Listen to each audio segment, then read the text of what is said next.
Hello students, semester 5 में एक major paper है ह्यूमन रिसोर्स मैनेजमेंट और आज उसको हम लोग स्टार्ट करने जा रहे हैं। सेमेस्टर 5 के मेजर पेपर को मेजर पेपर वन नहीं है, मेजर पेपर ये 9, 10, 11 होगा, ये MJ11। ठीक है, तो मेजर पेपर जो हम लोग पढ़ने जा रहे हैं वो उसका नाम है human resource management HRM। Semester 5 के लिए बीकॉम सेमेस्टर 5 विनोबा भावे विश्वविद्यालय में आपको ये तीसरा मेजर पेपर है। 3 मेजर पेपर पढ़ने हैं, उसमें से तीसरा मेजर पेपर है जिसका नाम है ह्यूमन रिसोर्स मैनेजमेंट। उसके हम लोग फर्स्ट यूनिट की चर्चा आज करने जा रहे हैं। तो यूनिट 1 में है introduction to human resource management, जिसके अंदर हम लोगों को ये पूरा सिलेबस पढ़ना है। ये पूरा सिलेबस यूनिट 1 के अंदर हम लोगों को पढ़ना है ह्यूमन रिसोर्स मैनेजमेंट। तो आज हम लोग इंट्रोडक्शन ही देने वाले हैं, क्योंकि नाम ही इंट्रोडक्शन। तो पहले ये तो समझें कि ये बुक है क्या, इसमें पढ़ना क्या है, इसमें कौन कौन से कंटेंट, फिर हम लोग एक एक करके कंटेंट की बात करेंगे। तो ह्यूमन रिसोर्स का मतलब होता है मैन पावर। रिसोर्स अलग अलग होते हैं, ठीक है, रिसोर्सेस अलग अलग होते हैं। रिसोर्स मतलब संसाधन, जैसे मशीन भी एक रिसोर्स है, पैसा भी एक रिसोर्स है, वैसे एक रिसोर्स होता है ह्यूमन। ह्यूमन मतलब वर्कर। हम वर्कर को ही ह्यूमन रिसोर्स बोलते हैं कि मैन पावर मेरे पास है। जितने बताइए, किसी भी ऑर्गेनाइजेशन को सक्सेस होने के लिए मशीन अच्छा हो, मटेरियल अच्छा हो, मैनेजमेंट अच्छा हो, पैसा खूब हो, ये सब से काम नहीं चलेगा। काम चलेगा जब उसके पास क्या अच्छे होंगे, वर्कर अच्छे होंगे। तो ह्यूमन रिसोर्स अगर आपके पास अच्छा है तो आपका बिजनेस सक्सेस कर जाएगा। नहीं तो बहुत अच्छा मशीन होने से क्या होगा, लेबर ख़राब मिलेगा तो बर्बाद कर देगा उसको। बहुत अच्छा क्वालिटी का मटेरियल होने से क्या होगा, लेबर अगर सही से नहीं मिला तो बर्बाद कर देगा उसको, सही नहीं बना पाएगा प्रोडक्ट को। तो इसलिए सबसे बढ़िया चीज़ क्या होना चाहिए, ह्यूमन अच्छा। लेबर अच्छा है लेकिन मटेरियल थोड़ा ख़राब है, क्या करेगा। लेबर अच्छा है और मटेरियल थोड़ा सा लो क्वालिटी का है, तो याद रखिएगा, ये अच्छा लेबर अगर है ना तो उसी मटेरियल को अच्छा बना देगा वो।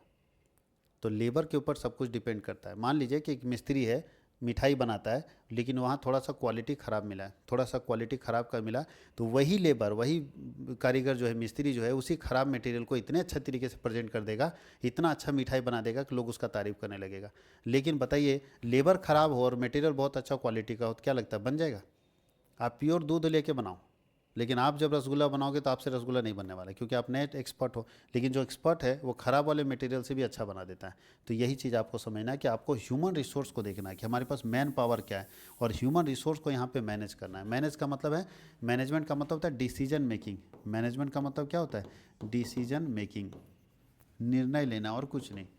मैनेजमेंट का मतलब डिसीजन मेकिंग, निर्णय लेना। किससे रिलेटेड, तो ह्यूमन रिसोर्स से रिलेटेड। तो जब हम मैन पावर से रिलेटेड डिसीजन मेकिंग करते हैं तो इसको हम लोग बोलते हैं ह्यूमन रिसोर्स मैनेजमेंट। क्या डिसीजन मेकिंग करेंगे, तो भाई वर्कर, सबसे पहले ये देखेंगे कि हमको कैसे वर्कर चाहिए थे, रिक्वायरमेंट मेरा क्या है, आवश्यकता क्या है। फिर देखेंगे कि वैसे वर्कर हम कहाँ से लाएंगे, फिर उनका रिक्रूटमेंट करते हैं, फिर उनका सिलेक्शन करते हैं, फिर ट्रेनिंग देते हैं, फिर प्लेसमेंट करते हैं, फिर हम लोग उनका परफॉर्मेंस अप्रेजल करते हैं, फिर प्रमोशन करते हैं या डिमोशन करते हैं, फिर उनके रिटायरमेंट बेनिफिट के लिए सोचते हैं। तो सारा काम जो एक मैन पावर से रिलेटेड है वो सब हम लोग इस बुक में पढ़ने वाले हैं, इस जो है सब्जेक्ट में पढ़ने वाले हैं, जिसका नाम है ह्यूमन रिसोर्स मैनेजमेंट। यहाँ पे एक वर्कर के नौकरी देने से लेके रिटायरमेंट तक का पूरा प्लान पढ़ेंगे। क्या कैसे हम एक वर्कर के बारे में सोचेंगे, कोई दिक्कत है तो सबसे पहले कंपनी को देखना होगा कि रिक्वायरमेंट कितने लोगों की है। उसके बाद रिक्वायरमेंट के बाद क्या करना होगा, रिक्रूट करना होगा, लोगों को भर्ती करना होगा। उसके बाद सिलेक्शन करना होगा, फिर ट्रेनिंग देना होगा, ठीक है। ट्रेनिंग देने के बाद प्लेसमेंट करना होगा, उस जगह पे भेजना होगा जहाँ उसको नौकरी पे बैठाना है। प्लेसमेंट के बाद उसको परफॉर्मेंस अप्रेजल, उसके काम का मूल्यांकन करना होगा, जिसके आधार पर आप डिसाइड कर पाएंगे कि इसको प्रमोट करना है या डिमोट करना है। फिर रिटायरमेंट बेनिफिट के बारे में सोचना होगा। नहीं, हर वो काम करना होगा एक वर्कर से रिलेटेड जो उस वर्कर को डेवलप करने के लिए, उस वर्कर को आगे बढ़ाने के लिए चाहिए। तो ह्यूमन रिसोर्स मैनेजमेंट का मतलब समझ गए, decision making related to human resource. Man power से रिलेटेड अगर हम निर्णय लेते हैं, डिसीजन करते हैं, तो ये सब्जेक्ट किसके अंदर, कौन सा सब्जेक्ट के अंदर कवर्ड होता है, ह्यूमन रिसोर्स मैनेजमेंट के अंदर। अब इसमें जो हम लोग यूनिट 1 में पढ़ना है वो पढ़ना क्या है, देख लीजिए। हम लोग ह्यूमन रिसोर्स से रिलेटेड डिसीजन ले रहे हैं, तो क्या पढ़ना है, तो पहला पढ़ना है concept and function of human resource management.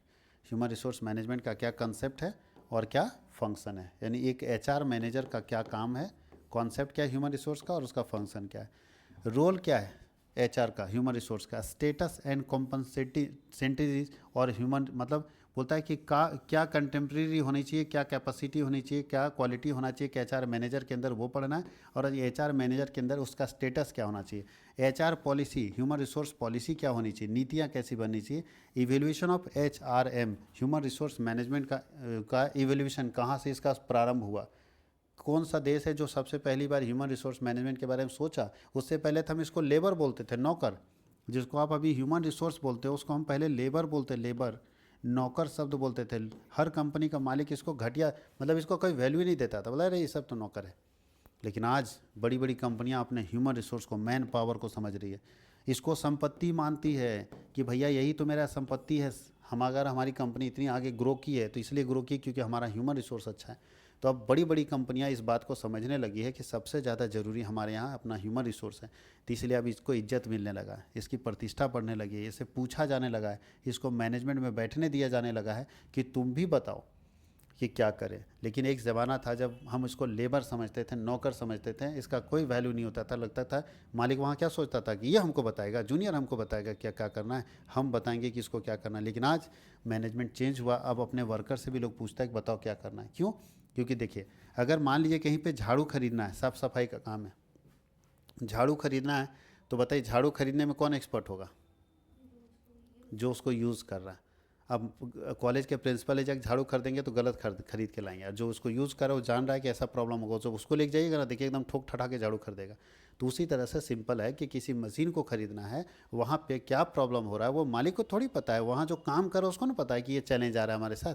तो इसलिए उससे भी पूछना ज़रूरी है। तो एक ज़माना था जब कोई उससे नहीं पूछता था, अब है कि उससे पूछा जाता है।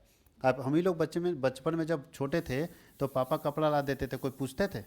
जो ला दिए वही पहनो, छोटा हो गया बड़ा हो गया पहनो, कोई दिक्कत नहीं।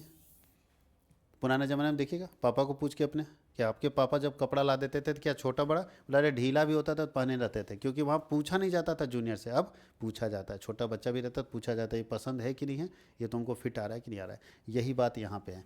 तो हम लोगों को ये पढ़ना है। उसके बाद emerging challenges of human resource. अभी के समय में ह्यूमन रिसोर्स से रिलेटेड बहुत सारा चैलेंज आ रहा है। उसमें से पहला चैलेंज है वर्क फोर्स डाइवर्सिटी, विविधता।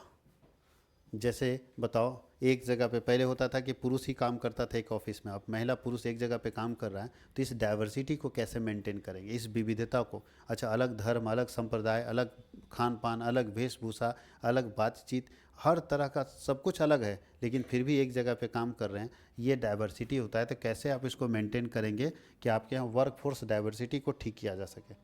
एक ही ऑफिस में, एक ही केबिन में महिला पुरुष सब काम कर रहे हैं, लेडीज जेंट्स सब काम कर रहे हैं। पहले ऐसा नहीं होता था, महिलाओं के लिए अलग था, पुरुषों के लिए अलग था, अब सब एक साथ हो रहे हैं। तो ये डाइवर्सिटी को मेंटेन करना होगा, एम्पावरमेंट करना होगा अपने वर्क फोर्स को, अपने लेबर फोर्स को, अपने वर्कर को एम्पावर मतलब मजबूत करना होगा, मोटिवेट करना होगा। डाउन साइजिंग को ध्यान रखना होगा। डाउन साइजिंग क्या होता है आगे डिस्कस करेंगे।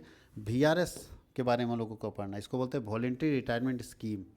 और वर्क लाइफ बैलेंस भी पढ़ना है कि एक व्यक्ति सिर्फ काम पे फोकस नहीं करे, काम के साथ अपने जीवन को भी जिए। अभी क्या हो रहा है बताओ, टेक्नोलॉजी के युग में लोग ज़िंदगी जी रहा है या काट रहा है? ज़िंदगी काट रहा है, बस समय बीत रहा है। हम ही लोग को देखो ज़िंदगी काट रहे हैं, लेकिन बोलता नहीं है वर्क भी ज़रूरी है, लाइफ भी ज़रूरी है, क्योंकि लाइफ भी तो 70 साल का है। अब दो ऑप्शन है, अभी लोग दो तरह का सोच का आदमी है, बोलता है ना ज़िंदगी में जियो 70 साल है, ये कायल उतना खटेंगे जी, उतने काम करेंगे जितना पेट भरने बस। तो कुछ लोग ऐसा है जो ज़िंदगी जी रहा है, मतलब ज़िंदगी काट रहा है। कुछ ऐसा है, यानी कुछ ऐसा लाइफ बैलेंस कर रहा है, और कुछ है जो वर्क को बैलेंस कर रहा है। कुछ ही लोग मिलेंगे जो जिसका वर्क भी बढ़िया है, काम में भी नंबर 1 है, और जीवन भी बहुत अच्छा जी रहा है। यानी वर्क और लाइफ दोनों को बैलेंस करना है, तभी ज़िंदगी जी पाओगे, नहीं तो कामे के पीछे रह जाओगे। बहुत लोग देखिएगा इधर बड़े बड़े शहरों में, देखिए ना, आदमी भूल गया है सबको, रिश्ता नाता सब भूल के पागल जैसा काम कर रहा है। तो क्या कर रहा है वो, सबसे ज़्यादा किसको फोकस कर रहा है? वर्क को, लाइफ को भूल गया। जीवन का आनंद ही खत्म है उसके पास, कभी जीवन में आनंद नहीं लिया, वो टेंशन ही में रह गया। और कुछ है कि खाली जीवने का आनंद, गाँव का आदमी देखो खाली जीवन का आनंद ले रहा है, वर्क नहीं कर रहा है। तो ये शहर का आदमी, और ये क्या है, अब कोई अच्छा वर्कर वही होता है जो दोनों को क्या करता है, बैलेंस बनाता है। काम भी अपने जगह पे ज़रूरी है और जीवन भी अपने जगह पे ज़रूरी है। तो काम का एक पीरियड डिसाइड कर देंगे कि हम भैया इतना समय काम करेंगे, और इसके बाद हम किसी का फ़ोन कॉल नहीं उठाएंगे, हम अपने फैमिली को समय देंगे, अपने जीवन को जिएंगे। तो ये भी आपको सिखाया जाएगा कि वर्क लाइफ बैलेंस आप कैसे करेंगे। तो चलिए शुरुआत करते हैं। वो सबसे पहला क्या लिखा, देखिए, ह्यूमन रिसोर्स मीन्स क्या मैन पावर, वर्कर या एम्प्लॉई। जो आपका मैन पावर है, वर्कर और एम्प्लॉई, इसी को आप ह्यूमन रिसोर्स बोलते हैं, मैन पावर जिसको बोलते हैं। अब बोला ह्यूमन रिसोर्स मैनेजमेंट क्या है, तो देखिए अभी जो बात कर रहे थे हम लोग, क्या लिखा है, it means decision making related to human resource और man power. Human resource management बताता है कि मानव संसाधन से संबंधित निर्णय लेने की प्रक्रिया क्या कहलाती है, ह्यूमन रिसोर्स मैनेजमेंट कहलाती है। कोई दिक्कत है? अब एक और डेफिनेशन देखिए, human resource management is the function performed in organization that facilitates या facilities the most effective use of employ. ध्यान रखिएगा, ह्यूमन रिसोर्स मैनेजमेंट क्या बताता है, most effective use of employ. हम अपने वर्कर को बेहतर तरीके से कहाँ लगाएंगे, to achieve organizational and individual goal. मानव संसाधन प्रबंध के अंतर्गत अपने संगठन के कर्मचारियों का बेहतर उपयोग करके संस्था के लक्ष्यों को प्राप्त करना है, कि हम संस्था का जो ऑर्गेनाइजेशन का जो ऑब्जेक्टिव है उस गोल को कैसे प्राप्त करेंगे, अपने वर्कर को बेहतर इस्तेमाल करके। तो बेहतर इस्तेमाल मतलब समझते हैं ना, कि एक भी समय वर्कर को बैठने नहीं देना है, पूरा रगड़ के यूज़ करना है और अपने बिजनेस के टारगेट को अचीव करना है। बात समझ गए? और जहाँ पे ह्यूमन रिसोर्स मैनेजमेंट होता है वहाँ वर्कर को बैठने नहीं दिया जाता है, काम बहुत मिलता है, बहुत काम। और जहाँ पे सही से एचआर मैनेजर नहीं रहेगा, ह्यूमन रिसोर्स मैनेजमेंट नहीं रहेगा, वहाँ वर्कर को बैठने ही दिया जाता है, वर्कर आराम से बैठता है।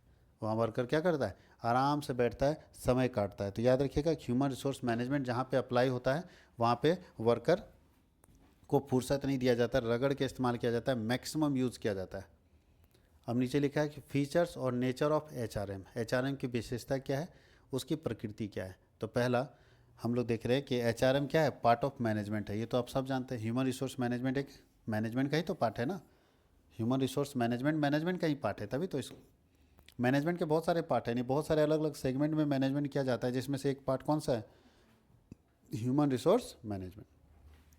ह्यूमन रिसोर्स मैनेजमेंट क्या है, कंटिन्यूअस प्रोसेस है। क्या लगता है एक बार करके छोड़ दीजिएगा तो हो जाएगा? अरे आपके वर्क फैक्ट्री में बोलिएगा सर एक बार हम ज्वाइन करा दिए बहुत सारे लोगों को, मान लो एक बार आप ज्वाइन करा, 1000 वर्कर को आप ज्वाइन करा दिए, ट्रेनिंग वगैरह सब दिला दिए, सब कुछ कर दिए, 1000 वर्कर ज्वाइन कर गया, काम कर रहा है, सही है। तो क्या एचआरएम ख़त्म हो गया? आप 1000 ज्वाइन कराए तो कुछ छोड़ेगा भी तो, कुछ रिटायर हो गया, कुछ डेथ कर गया, कुछ बीमारी के कारण छोड़ दिया, कुछ दूसरी जगह पे ऑप्शन मिल गया छोड़ दिया। तो वर्कर आते हैं और जाते हैं, चलता रहता है। तो आपको हर दिन नौकरी देते रहना पड़ेगा, प्राइवेट सेक्टर में, सरकारी में भी हर दिन नौकरी देते रहना पड़ेगा, क्योंकि लोग आता है और जाता है। तो एचआरएम क्या है, कंटिन्यूअस प्रोसेस है, चलता रहता है। और क्या है, मतलब basic to all function area. ये सारे जितने भी फंक्शन एरिया, जितने फंक्शन है मैनेजमेंट के, सारे फंक्शन का बेसिक यही है। बताओ, आप प्लान बना रहे हो, ऑर्गेनाइजेशन कर रहे हो, ठीक है, डायरेक्टिंग कर रहे हो, कंट्रोलिंग कर रहे हो, सब जगह पे किसका करोगे, किसका डायरेक्शन, इंसाने का ना करोगे। तो सबसे मेन काम कौन है, लेबर ना है। अगर आपके पास वर्कर नहीं है तो आप क्या कर लोगे, ना आपका प्लानिंग होगा, ना ऑर्गेनाइजिंग होगा, ना स्टाफिंग होगा, ना डायरेक्टिंग होगा, ना कंट्रोलिंग। तो सबसे बेसिक चीज़ क्या है, वर्कर होना जरूरी है। आगे लिखा है based on human relation. Human HR manager जो है ह्यूमन रिलेशन पर बेस्ड होता है, मानव संबंधों पर बेस्ड होता है। एचआर मैनेजर क्या करता है बताइए, जो एचआर मैनेजर है वो अपने वर्कर के साथ क्या करता है, एक रिलेशन बनाता है, संबंध बनाता है। और वो भी कौन सा संबंध, ह्यूमन रिलेशन, फैमिली रिलेशन इसको बोल सकते हो, फैमिली रिलेशन बना देता है, ताकि आप उसको छोड़ के नहीं जाएं। ऑर्गेनाइजेशन में काम अपने जूनियर से ऐसे इतना आसानी से नहीं लिया जा सकता। किसी से काम करवा लीजिएगा बोल के, डरा धमका के, बहुत मुश्किल है। उससे संबंध बनाओ, ठीक है, तभी आप काम करा पाओगे। दोस्ती बढ़ाओ। उसका मान लो बेटा का बर्थडे है, चल गए गिफ्ट दे दिए, तो एक उससे रिलेशन बढ़ा, लगा कि नहीं नहीं बॉस हमको मानते हैं, तो वो आदमी जान लगा के काम करेगा आपके ऑर्गेनाइजेशन के लिए, ठीक है। कभी बीमारे पड़ गए, चल गए हॉस्पिटल देखने के लिए, थोड़ा सा कुछ फल लेके चले गए देखने के लिए, उतना ही में उसके फैमिली वाले को अच्छा लगेगा कि चलो नहीं सर बॉस हमको मानते हैं, आते हैं, जब भी हमको दिक्कत होता है घर तक पहुंच जाते हैं। तो एक रिलेशन बनाइएगा ना, तो आपका वर्कर कभी छोड़ के नहीं जाएगा।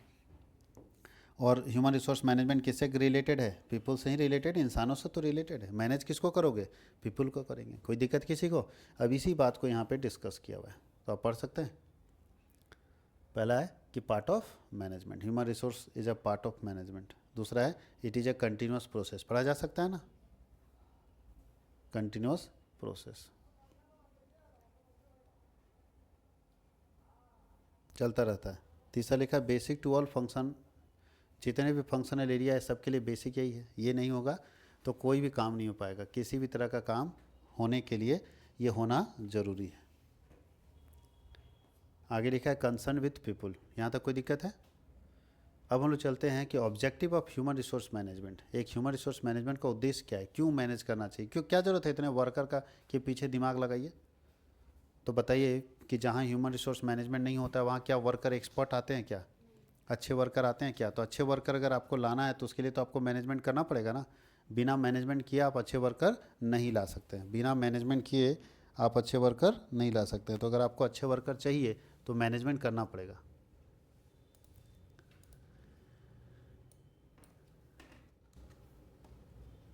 एक अच्छे वर्कर लाने के लिए आपको क्या करना होगा, मैनेजमेंट करना पड़ेगा, ठीक है। तो सबसे पहले बोला to create and utilise able and motivate work force. सबसे पहले आप क्रिएट करो, यूटिलाइज करो योग्य और मोटिवेटेड वर्क फोर्स को, किसके लिए, to achieve the basic goal of organisation, यानी किसी संस्था के उद्देश्यों को प्राप्त करने के लिए योग, मतलब योग्य, यहाँ योग लिखा गया, योग्य होना चाहिए, योग्य कार्यबल को तैयार करना, एक अच्छे वर्कफोर्स को तैयार करना जो आपके ऑर्गेनाइजेशन के गोल को आसानी से अचीव कर सके। यानी संस्था के उद्देश्यों को प्राप्त करने के लिए योग्य कार्यबल, वर्कफोर्स को तैयार करने के लिए आपको ह्यूमन रिसोर्स मैनेजमेंट करना पड़ेगा। To establish and maintain sound organisation structure, एक बहुत मजबूत संगठन ढांचा बनाने के लिए, बहुत मजबूत संगठन ढांचा बनाने के लिए, एंड डिजायरेबल वर्किंग रिलेशनशिप, लोगों के बीच में आपस में कार्यकारी संबंध स्थापित करने के लिए आपको चाहिए। तो बोलते हैं संगठन के सभी सदस्यों के बीच एक अच्छा कार्य माहौल और एक अच्छी संगठन संरचना स्थापित करने के लिए भी आपको ये चाहिए कि अगर आप चाहते हैं कि आपके वर्कर के बीच में एक बेहतर कार्य माहौल बने, एक अच्छा वर्किंग कंडीशन बने, तो उसके लिए भी आपको ह्यूमन रिसोर्स मैनेजमेंट करना होगा। To provide an opportunity for expression and voice opinion in the management, हम चाहते हैं कि मेरे मैनेजमेंट में वर्कर भी अपना वॉइस भी दे सके, वर्कर भी अपना ओपिनियन दे सके, वर्कर भी अपना राय दे सके, उसके लिए आपको ह्यूमन रिसोर्स मैनेजमेंट करना पड़ेगा ताकि वर्कर भी अपनी बात को रख पाएगा। और जिस दिन वर्कर से बात पूछने लगेगा ना, उस दिन आपका ऑर्गेनाइजेशन ग्रो करेगा, क्योंकि वर्कर को रियल में प्रॉब्लम पता है कि क्या दिक्कत आ रहा है। बताइए सेल्स मैनेजर ना बताएगा क्यों नहीं बिक रहा है, आप तो ऑफिस में बैठे थोड़ी पता है आपको।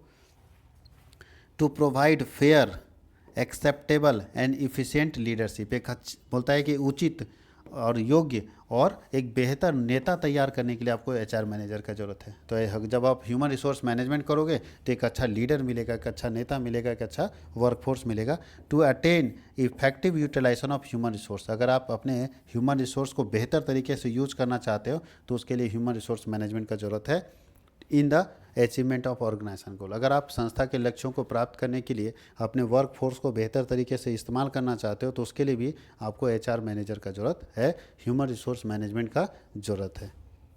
अब आगे पूछा है फंक्शन क्या है, function of human resource management, क्या करना है हम लोगों को ह्यूमन रिसोर्स मैनेजमेंट के अंदर। तो देखिए ये फंक्शन है,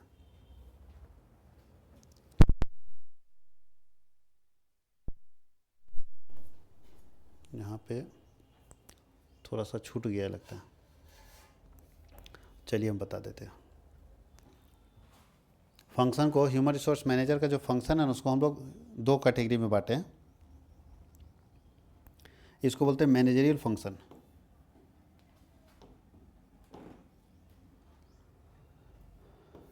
यहाँ बोलते हैं फंक्शन ऑफ एचआर, HRM, इसको हम लोग बोलते हैं मैनेजरियल फंक्शन। एक ह्यूमन रिसोर्स मैनेजर का मैनेजरियल फंक्शन क्या है, प्रबंधकीय कार्य, प्रबंधक होने के नाते क्या क्या काम है, तो 4 काम, स्टाफिंग छोड़ के बाकी मैनेजमेंट का सारा काम है, देख लीजिए, प्लानिंग, ऑर्गेनाइजिंग, डायरेक्टिंग और स्टाफिंग, तो ये है ही है। HR मतलब ह्यूमन रिसोर्स मैनेजमेंट का मतलब स्टाफिंग, तो ये 4 काम ह्यूमन रिसोर्स मैनेजर का मैनेजरियल वर्क है।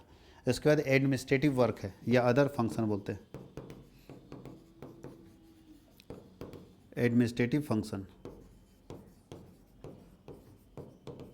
प्रशासनिक कार्य, तो प्रशासनिक कार्य में रोजगार देता है और क्या देता है, मानव संसाधन का विकास करता है, रेम्यूनरेशन तय करता है, ह्यूमन रिलेशन क्रिएट करता है, वर्किंग कंडीशन को ध्यान रखता है, मोटिवेट करता है और इंडस्ट्रियल रिलेशन को ध्यान रखता है। ये सारे काम है एक ह्यूमन रिसोर्स मैनेजर का। एक ह्यूमन रिसोर्स मैनेजर इतना सारा काम करता है। मैनेजरियल फंक्शन के अंदर वो 4 काम करता है, प्लानिंग, ऑर्गेनाइजिंग, डायरेक्टिंग और कंट्रोलिंग। और अगर हम बात करें एडमिनिस्ट्रेटिव फंक्शन का, प्रशासनिक कार्य, तो प्रशासनिक कार्य में वो रोजगार देता है, ह्यूमन रिसोर्स डेवलप करता है, रेम्यूनरेशन तय करता है, ह्यूमन रिलेशंस को क्रिएट करता है, वर्किंग कंडीशन को ठीक करता है, मोटिवेट करता है वर्कर को, और साथ ही साथ इंडस्ट्रियल रिलेशन को बेहतर बनाने के ऊपर काम करता है। अब एक एक करके उसी को नीचे चर्चा किया हुआ है। देखिए सबसे पहला क्या लिखा है, मैनेजरियल फंक्शन के अंदर प्लानिंग है। प्लानिंग का मतलब समझते हैं ना, प्लानिंग का मतलब किसी काम को करने से पहले उसके बारे में सोचना, ठीक है। Deciding in advance what to do, how to do, when to do. बोलता है कोई भी काम कर रहे हैं उससे पहले ये तय करना कि कौन करेगा, किस प्रकार होगा, इन सब सवालों का जवाब ढूंढना ही क्या कहलाता है, प्लानिंग होता है। डिसाइडिंग इन एडवांस, फ्यूचर को हम पहले डिसाइड कर ले रहे हैं। ऑर्गेनाइज का मतलब होता है टीम बिल्ड करना। आप किसी उद्देश्य को प्राप्त करने के लिए टीम बनाओ कि कैसे हम उस उद्देश्य को प्राप्त करेंगे, तो उसको हम लोग बोलते हैं ऑर्गेनाइजेशन, टीम बिल्ड करना है। और डायरेक्टिंग के अंदर क्या करना है, लोगों को बताना है कि काम कैसे करना है, डायरेक्शन देना है कि कैसे करना है, और फिर ये देखना है कि वो उस हिसाब से कर रहा है या नहीं कर रहा है। अगर नहीं कर रहा है तो बीच में क्या करना है, मोटिवेट करना है ताकि उस हिसाब से वो कर सके। और कंट्रोलिंग का मतलब है कि अगर मोटिवेट करने के बावजूद भी वो व्यक्ति अगर कोई काम को नहीं कर पा रहा है तो फिर वहाँ कंट्रोलिंग टेक्निक आ जाता है। कंट्रोलिंग मतलब उसको नियंत्रित करना पड़ेगा कि भैया अगर तुम नहीं करोगे तो तुमको भगाएंगे हम। अब बोला ऑपरेटिव फंक्शन, बिजनेस को चलाने के लिए क्या क्या चाहिए, तो चलाने के लिए सबसे पहले एम्प्लॉयमेंट के पीछे ध्यान देना होगा, जिसके अंदर आपको जॉब एनालिसिस करना पड़ता है, कार्य का विश्लेषण।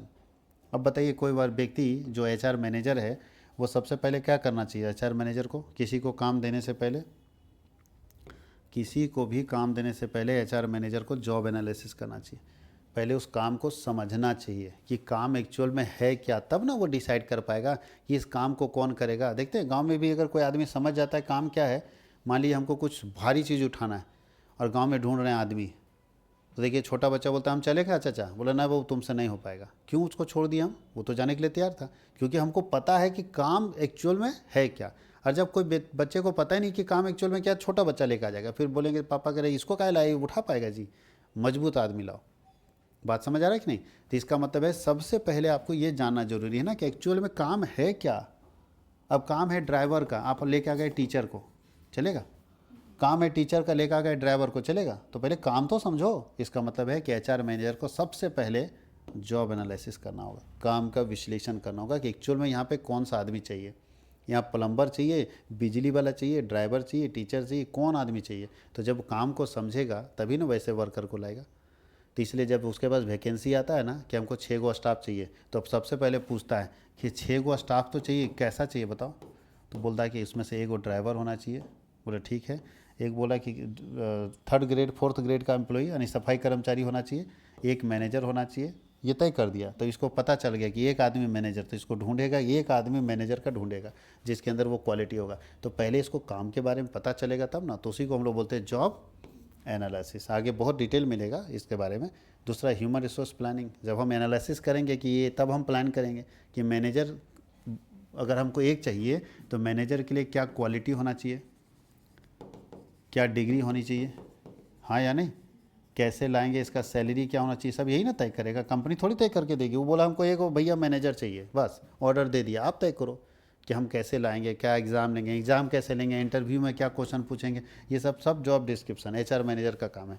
तो ह्यूमन रिसोर्स प्लानिंग होगा। उसके बाद प्लान बन गया जिसमें तय हो गया कि ये क्वालिटी, ये डिग्री चाहिए, सैलरी चाहिए, इतना एक्सपीरियंस चाहिए, ये सब कुछ तय हो गया। उसके बाद क्या करेंगे, फॉर्म निकाल देंगे, भर्ती करना शुरू कर देंगे, फॉर्म निकालना शुरू कर देंगे, भर्ती, जहाँ पे लोगों को बताएंगे। अब लोगों को पसंद आएगा तो लोग क्या करेगा, अप्लाई करेगा, यानी रिक्रूटमेंट करेगा। उसके बाद हम उसमें क्या करेंगे, सिलेक्शन करेंगे। जो सेलेक्ट हो जाएगा उसको हम कहाँ डालेंगे, ट्रेनिंग में डालेंगे। ट्रेनिंग यहाँ छूट गया। सेलेक्ट जब हो जाएगा तो उसको ट्रेनिंग में भेजेंगे, और ट्रेनिंग जब ले लेगा तब उसको क्या करेंगे, प्लेसमेंट। प्लेसमेंट मतलब जो ट्रेंड बंदा उसको सही जगह पे शिफ्ट करना। जैसे कैसे किसी का टीचर में नौकरी हो जाता है तो उसको भेजा जाता है ना कि आपका पहला पोस्टिंग वहाँ पे है, तो पोस्टिंग जहाँ होगा वहाँ भेजा जाएगा ना, उसी को प्लेसमेंट बोलते हैं। बात समझ गए। तो उसके बाद ये पहला था, फर्स्ट हम लोग पढ़ रहे थे एम्प्लॉयमेंट ऑपरेटिव फंक्शन के अंदर। दूसरा है ह्यूमन रिसोर्स डेवलपमेंट। आप जो ह्यूमन रिसोर्स लाए हैं, मैन पावर लाए हैं, उसको डेवलप करना होगा। डेवलप करने के लिए क्या क्या करते हैं, देखिए यहाँ तो नीचे लिखा हुआ भी है। डेवलप करने के लिए क्या करना चाहिए बताइए। जो हम वर्कर ला दिए, हम उस वर्कर को डेवलप करना चाहते हैं, उसका माइंड सेट को बदल देना चाहते हैं, चेंज करना चाहते हैं, तो ये 3 काम कीजिए। अगर किसी वर्कर को डेवलप करना चाहते हैं तो सबसे पहले उसके परफॉर्मेंस को अप्रेजल कीजिए। परफॉर्मेंस मतलब उसके काम का मूल्यांकन कीजिए, कर क्या रहा है वो। और जब आप 10 दिन तक, अगर 10 डेज तक कंटिन्यू उसके काम का मूल्यांकन कर लेंगे तो आप उसको समझ पाएंगे कि वो है क्या एक्चुअल में। ठीक है, कितना बड़ा 30 मार खां है। दूसरा क्या करना होगा, अगर आपको लगता है कि ये बहुत अच्छा नहीं है तो आप क्या करोगे, उसको प्रॉपर ट्रेनिंग दोगे, और ट्रेनिंग देने के बाद उसका क्या करोगे, करियर प्लानिंग करोगे। ये 3 काम करना होता है किसी भी वर्कर को डेवलप करने के लिए। जैसे हम एक नॉर्मल वर्कर थे, गए ज्वाइन किए नौकरी में, करने लगे काम, तो कंपनी हमारे 10 दिन के काम का मूल्यांकन किया और देखा कि हम ठीक नहीं हैं, बहुत अच्छा नहीं है, तो हमको बुलाएगा सामने, अब बोलेगा सतीश तुम भाई ये काम तुम कर रहा है, ठीक कर रहा है, लेकिन हम तुमसे और उम्मीद करते हैं, तुम्हारे जैसा लड़का जो है बहुत मेहनती लड़का है, तुम्हारे जैसा आदमी और अच्छा कर सकता है, तो तुम्हारे अंदर क्या कमी है, क्यों कम कर रहे हो। तो हम बताएंगे ना कि सर हमको शायद काम करने का स्पीड नहीं मेंटेन कर पा रहे, तो बोले ठीक है नहीं मेंटेन करो तो हम तुमको ट्रेनिंग में भेज देते हैं, तुम ट्रेनिंग ले लो और ट्रेनिंग लेके ठीक करो। अब बताइए हमको ट्रेनिंग में भेज देगा फिर से, तो फिर हम जब प्रशिक्षण ले लेंगे किसी चीज़ का, किसी काम को करने का, तो उसमें हम एक्सपर्ट बनेंगे कि नहीं बनेंगे। तो ट्रेनिंग देने के बाद फिर क्या करेगा, हमको करियर प्लानिंग करेगा। करियर प्लानिंग मतलब समझते हैं, ट्रेनिंग देने के बाद फिर परफॉर्मेंस अप्रेजल करेगा, पीए फिर करता है परफॉर्मेंस अप्रेजल, मेरे प्रदर्शन का मूल्यांकन करेगा और देखेगा कि इंप्रूव हो रहा है कि नहीं हो रहा है। अगर हमारा पहले जो काम था और जब ट्रेनिंग लेने के बाद जब हम काम किए तो मेरा अगर इंप्रूवमेंट हो रहा है, तो हमको जानते हो क्या क्या बताएगा सर, कि तुमको हम यहाँ नहीं रखना चाहते, तुम सुपरवाइजर बन के ज़िंदगी मत काटो, हम चाहते हैं कि तुम्हारे जैसा आदमी मैनेजर बने। ध्यान रखना, मतलब मेरे करियर को प्लान कर रहा है कि मेरा करियर यहाँ नहीं रहेगा, मेरा करियर कहाँ बनेगा, और तुम मैनेजर से और ऊपर जा सकते हो, तुम्हारे अंदर एबिलिटी है। यानी हमको जब ट्रेनिंग दे दिया और मेरा परफॉर्मेंस को ठीक कर दिया, मेरे अंदर अपने आप जान आ जाएगा, क्योंकि हमको मैनेजर बनने, सुपरवाइजर नहीं बनना है, हमको क्या बनना है, तो करियर प्लान कर दिया, तुम्हारा करियर ये है यार, तुम यहाँ कहाँ फंसे हो, तुम आगे बढ़ो।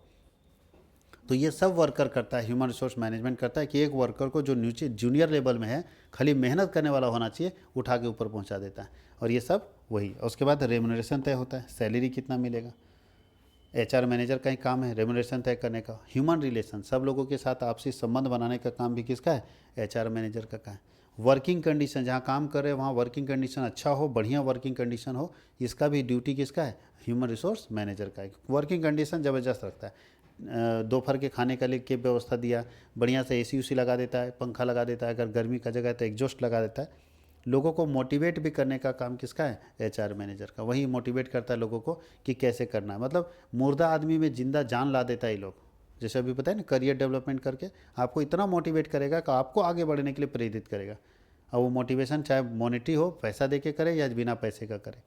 उसके बाद इंडस्ट्रियल रिलेशन के ऊपर भी यह ज़्यादा ध्यान देता है कि औद्योगिक संबंध अच्छा होना चाहिए। यानी उद्योग में जो औद्योगिक संबंध मतलब समझ रहे हैं, अभी आप पढ़ के भी आए हैं इंडस्ट्रियल रिलेशन, पढ़े हैं किसके बीच में, हाँ मैनेजमेंट और वर्कर के बीच में बेटर रिलेशन होना चाहिए। मैनेजमेंट और वर्कर के बीच में क्या होना चाहिए, बेटर रिलेशन होना चाहिए। उसके लिए आप देखिए सब पढ़े होंगे कि इंडस्ट्रियल रिलेशन डेवलप करने में collective bargaining, joint consultation, settlement of disputes, ये सब मदद करता है। अगर ठीक है विवाद हो रहा है तो उसको क्या करेंगे, कलेक्टिव बार्गेनिंग बैठा के दोनों को क्लियर करा देंगे उसको। तो ये करने में भी एचआर मैनेजर हेल्प करता है।